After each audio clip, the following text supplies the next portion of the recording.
Olá, tudo bem? Mais uma vez juntos, agora para compartilhar um assunto muito interessante. Eu me refiro ao pecado para a morte. Morte, aqui é morte física, no caso, a destruição do corpo. Tem algum pecado que a Bíblia cita que pode levar o cristão à morte? E essa morte prematura? Tem pessoas que estão à beira da morte e não sabem. Bom, se você quer se inteirar sobre esse assunto, assiste o vídeo até o final e vamos estar compartilhando. Mas antes quero te pedir, se você ainda não é inscrito, se inscreva no canal, assine o sininho das notificações, nos dê um like, deixe seus comentários no rodapé, entre no nosso site Célio Carlos Macedo e se integre lá das nossas novidades de estudos bíblicos. Bom, qual é o versículo que fala desse pecado para a morte? Muito confundido. Tem pessoas que pensam que o pecado para a morte é a blasfêmia contra o Espírito Santo de Deus. Uma coisa é a blasfêmia contra o Espírito Santo de Deus. Eu citei no estudo anterior. Agora, o pecado para a morte é outra coisa. Claro que todo pecado gera morte espiritual, porque o salário do pecado, a consequência do pecado é a morte. Está lá em Romanos capítulo 6, versículo 23. Mas aqui eu estou falando de morte física. Alguém que já foi sentenciado e ele irá morrer. Isso mesmo. Onde está escrito isso na Bíblia? 1 João, capítulo 5, versículo 16.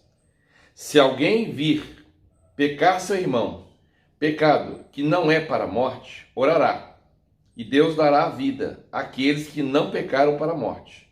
Há pecados que são para a morte. E por esse, não digo que ore. Todavia, a iniquidade é pecado, e há pecado que não é para a morte. Bom, aqui o apóstolo João está falando o seguinte, que se você encontra uma pessoa que está doente, e você viu que ela pecou, mas não o pecado para a morte, então você vai orar e ela vai ter saúde. Mas se a pessoa pecou o pecado para a morte, o que vai acontecer? Ela vai morrer. Geralmente, os cristãos, quando estão vivendo a vida normal, se eles pecam um pecado para a morte e adoecem, de alguma forma eles sabem que estão debaixo da disciplina de Deus. Isso mesmo. Agora veja bem, esse assunto é muito interessante, muito amplo. Então, o problema nosso hoje em dia é que falta discernimento. E nós queremos ser politicamente corretos com todas as pessoas porque não queremos perder membros. Tem pessoas que já pecaram o pecado para a morte, estão sentenciadas, e tais pessoas com tal discernimento, se elas tiverem, deveriam dizer assim, não ore para mim porque eu vou morrer. Isso não quer dizer que a pessoa vai perder a salvação, mas quer dizer que tal pessoa recebeu uma disciplina da parte de Deus. Eu vou mostrar aqui para os irmãos essa disciplina que é aqui na vida o nível mais elevado, mas tem outros níveis de disciplina que eu vou citar também nesse estudo ou no outro vídeo.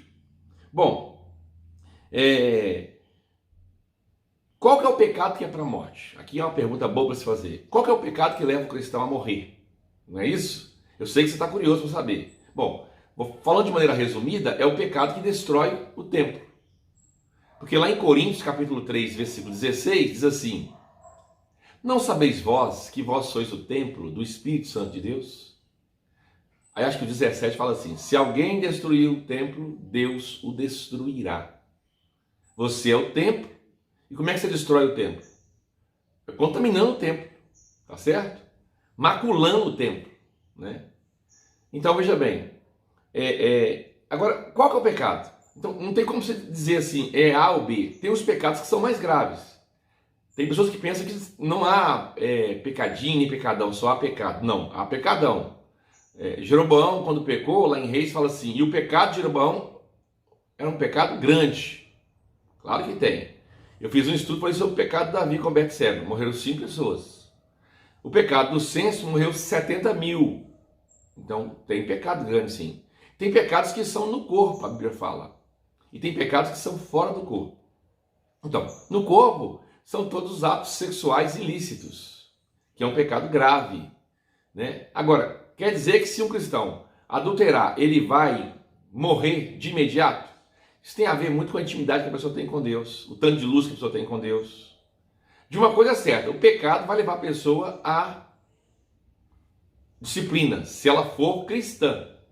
Se ela não for cristã, nada vai acontecer com ela, a não ser que ela tenha um nível de soberba muito elevada, de acordo com a Bíblia. Porque lá em 2 Pedro, capítulo 4, você vai ver lá que fala que o juízo, né, o julgamento começa pela casa de Deus. O texto é 1 Pedro, perdão, capítulo 4, versículo 17. Dá uma olhadinha aí pra você ver aí. Aí, ó. Tá vendo? Então, o julgamento começa pela casa de Deus. Ou seja, Deus disciplina todo filho que ele ama.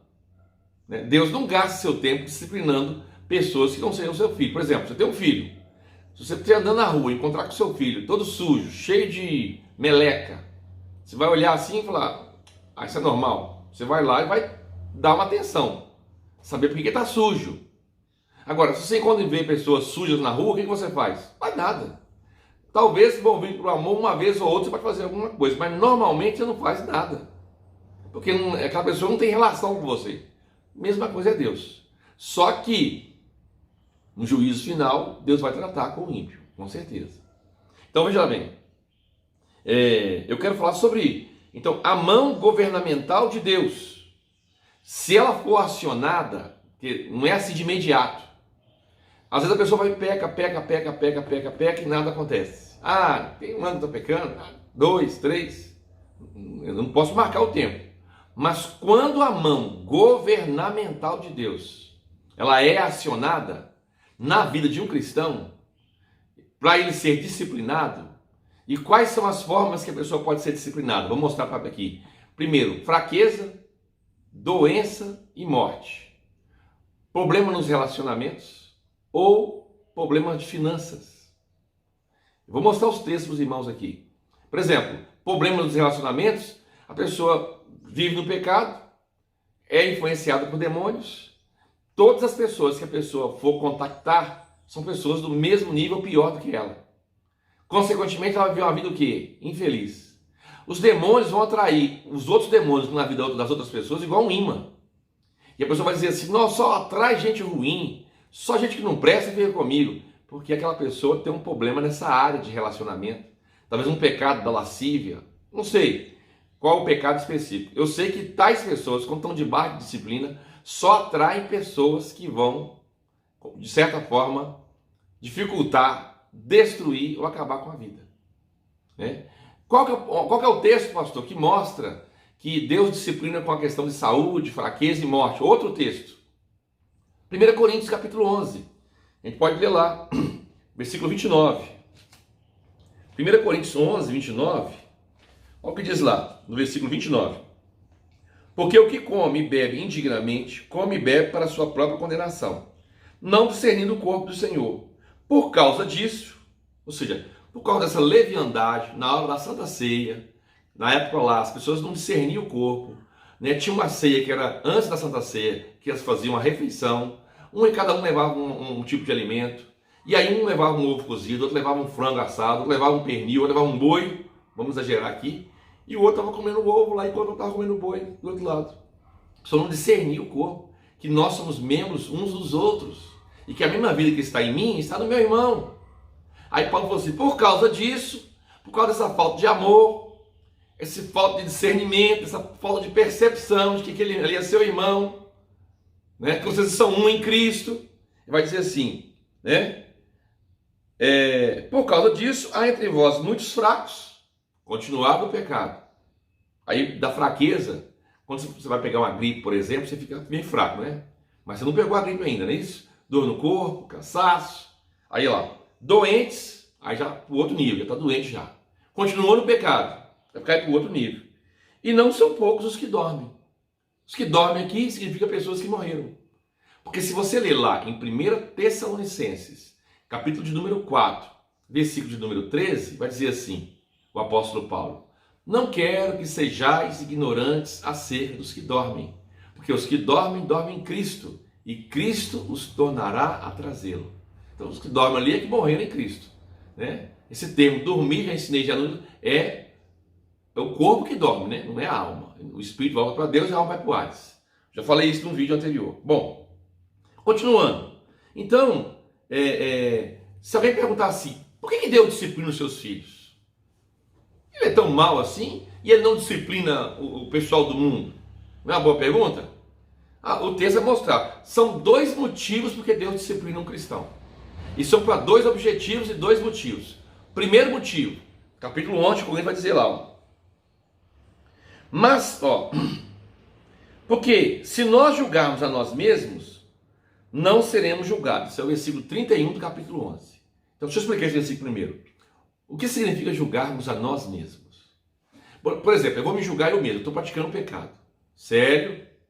Você tem que parar com esse negócio. Toma vergonha na sua cara. Estou julgando a mim mesmo. Porque se eu julgar a mim mesmo, eu não vou ser julgado pelo Senhor. Mas quando eu não julgo a mim mesmo, quando eu não tomo atitude em relação a mim mesmo, o que acontece? O Senhor vai tomar uma atitude no tempo devido. Então, vou ler de novo, ó. Porque se nós julgarmos a nós mesmos, não seremos julgados. Mas quando somos julgados, somos repreendidos pelo Senhor. Agora, ao para aqui. Para não sermos condenados com o mundo. Então, quando Deus julga, na verdade ele não está julgando. Aí explicou. Ele está o quê? Repreendendo ou disciplinando. E qual que é o objetivo? Um dos. É para você não ser condenado com o mundo. Interessante, né? Para não sermos condenados com o mundo. Ou seja, Deus está tratando os seus filhos. Porque se chegar lá na frente, lá no juízo, falar assim, ó, fulano viveu bem. Olha lá a disciplina que eu fiz na vida dele. Olha lá como é que ele viveu. Né? E se ainda a pessoa morrer no pecado, tem disciplina futura. Tem. 1 Coríntios 3,15, lá fala. Se a obra de alguém se queimar, sofrerá. Se sofrerá, vou colocar aqui bem grande. Sofrerá dano. Está vendo aí escrito? Bem grande. Esse dano aí, ó, sofrerá dano. Você sabe o que é isso? Isso não é difundido na igreja.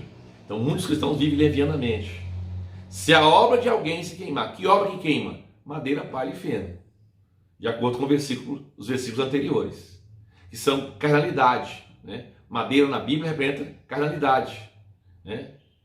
Então, se a obra de alguém se queimar, sofrerá ele dano. Agora essa parte aqui que também eles não explicam. Mas o mesmo será salvo, todavia, como que através do fogo. Você sabe o que é ser salvo como que através do fogo? Tá vendo? É muito importante. Então, Deus disciplina.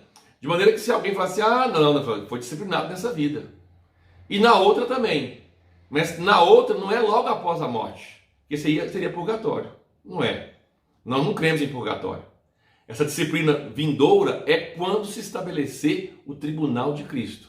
Pode ler o texto, capítulo 3, lá do versículo 11 em diante, que tem uma palavrinha lá que é muito importante. Diz assim, se a obra de alguém permanecer, esse receberá galardão. Tá vendo? Ninguém recebe galardão nessa vida. Se você me perguntar assim, quando nós iremos receber o galardão? Eu te digo, quando soar a última trombeta. Basta você ler Apocalipse capítulo 11, do versículo 15 ao 18. Você vai ver lá. Chegou a hora de dar o galardão. Que hora é essa? Na 7ª trombeta. Que vai ser onde vai ser estabelecido o tribunal de Cristo. O tribunal de Cristo, a palavra ali, tribunal é bena. É reunião de família. É para saber se você trouxe vergonha ou honra com o nome da família. Se a sua obra permanecer, você recebe galardão. No caso, são as coroas, para reinar. Se a obra se queimar, sofrerá dano. Então, Deus, ele trata o pecado. Guarde bem, meu amado. Hoje, Deus usa o sangue para nos purificar do pecado. Mas se você morrer no pecado, você terá que ser purificado pelo fogo. Porque aquele que vem a mim, diz o Senhor, de maneira nenhuma. O que é? De maneira nenhuma lançarei fora. Isso equilibra muitos raciocínios de pessoas que acham, que falam assim, salvo para sempre, vai viver do jeito que quiser. Não vai viver do jeito que quiser não. Porque se você viver levianamente, haverá uma disciplina te esperando, de acordo com 1 Coríntios capítulo 3, versículo 15. Bom, vou encerrar essa parte, porque esse vídeo vai ficar muito grande. Você gostou? Pois é, compartilhe e fique ligadinho que nós vamos fazer o próximo vídeo. Deus abençoe e até a próxima.